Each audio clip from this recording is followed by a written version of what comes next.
Thank you for the moments. Thank you. Lord, salamat at ginising mo ako sa araw na ito. Lord, I thank you for this brand new day. Thank you for waking me up. Salamat at nagising ako, Panginoon.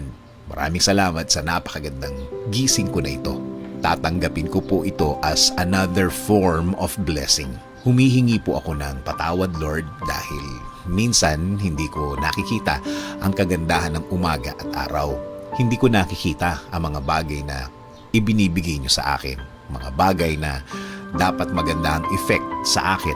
Since na sa problema ako nakatingin, di ko po ito lahat nakikita. Kaya ngayon, Lord, mas magkukonsentrate ako sa mga biyaya niyo sa akin. Mas ibubukas ko ang aking mga mata, ang aking puso, ang aking isip.